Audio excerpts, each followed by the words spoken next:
Namaskar, dear friend, and welcome to another enlightening journey through the Bhagavad Gita. Today, we dive deep into chapter 15, Purushottama Yoga. This chapter reveals the true nature of our existence, the material world, and the supreme personality of Godhead, Lord Krishna.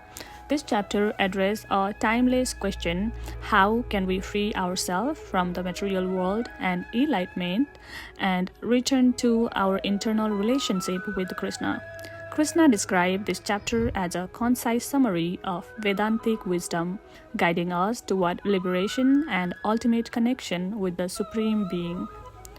The tree of material existence, Samsara Vriksha.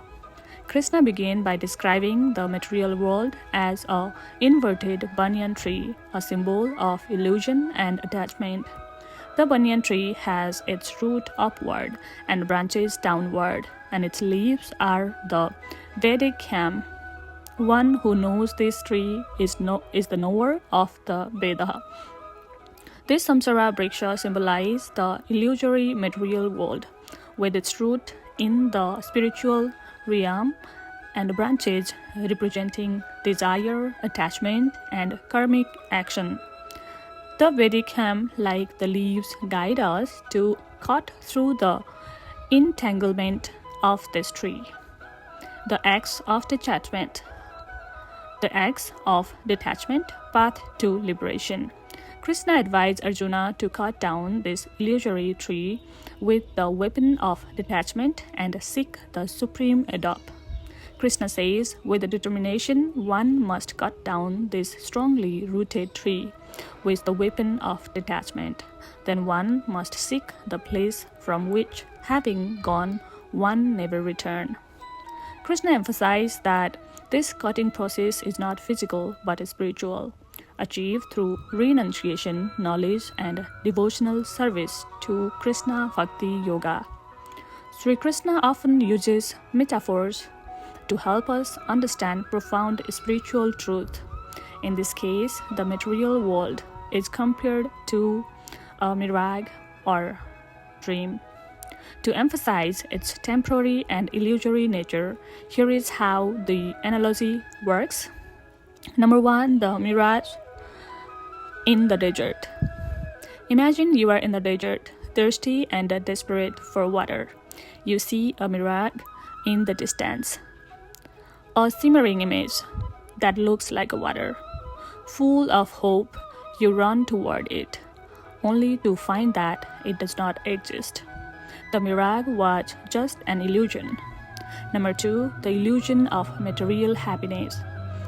In the same way, the material world tempts us with the promises of happiness, wealth, success, relationship, and pleasures. We chase after these things, believing they will bring us lasting satisfaction. But once we attain them, the happiness fades, and we are left wanting more. This cycle of pursuit and disappointment is endless, just like chasing mirage in the desert. The fleeting nature of material joy. Even if we experience happiness, it is temporary. Situations change, possessions are lost, people leave, and ultimately, death takes everything away. This is why the material world is often called Maya or illusion. True satisfaction lies in Krishna. Sri Krishna teaches that true and eternal happiness cannot be found in the temporary material world.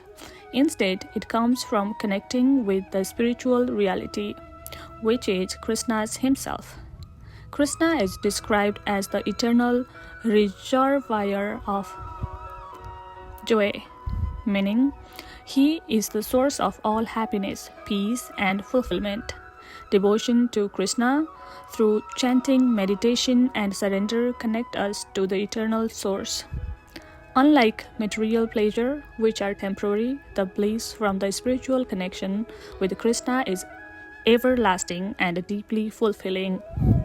The Supreme adopt Krishna's eternal realm. Krishna describes his supreme adopt. Vrindavan is a place beyond birth, death, old age, and disease. He said that supreme adopt of mind is not limited by the sun, moon, or fire. Those who reach it never return to the material world.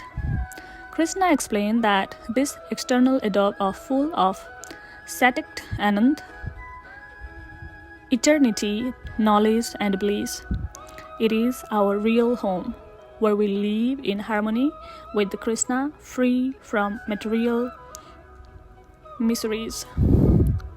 Krishna as the source of all life, Krishna declared that he is the source of all living being and the sustainer of the material and spiritual world. He resides in every heart as a super soul, Paramatma, and provide remembrance, knowledge, and forgetfulness. Krishna says, I am seated in everyone's heart, and from me come remembrance, knowledge, and forgetfulness. By all the Veda, I am to be known. Krishna emphasized that Krishna's presence as a super soul makes him the ultimate guide to companion in our journey toward liberation. Krishna explains the three aspects of existence are perishable, the material body, imperishable is eternal soul, and supreme person, Krishna himself, who transcend both. He declares, I am celebrated in the Vedas as the supreme person, Purushottama, beyond the perishable and imperishable. Dear friend, this is the moment when we can realize how much of our life was spent climbing the branches of the material tree, seeking wealth, approval, and temporary pleasure. But chapter 15 teaches us that detachment and devotion are the true key to freedom. By practicing Bhakti Yoga, chanting Krishna's name, reading scriptures, and serving others, we can experience the deeper peace and purpose. Let's reflect together. What branches of this material tree are holding you back? How can you connect with the Krishna through small act and devotion in your daily life? Feel free to share your journey in the comment. Together we can support each other on the path of liberation. Dear friend, Chapter 15 as explained a guide for cutting the ties of material illusion and reconnecting with Krishna, the Supreme Person. The material world will always leave us unsatisfied because it is like a chasing shadow. But by turning into and seeking Krishna through Bhakti Yoga, devotional service, we can find real joy that does not fade or depend on external circumstances. In a simple term, instead of chasing the mirage, why not drink from the eternal fountain of Krishna's love and grace, which is always present within us? That is where true satisfaction lies. Remember, Krishna is always within us, patiently waiting for us to turn to Him. Let's take one step closer to Him today. Thank you for joining me on this spiritual journey. If this resonates with you, don't forget to like, share, and subscribe. Together, let's discover our eternal relationship with Krishna. Namaskar.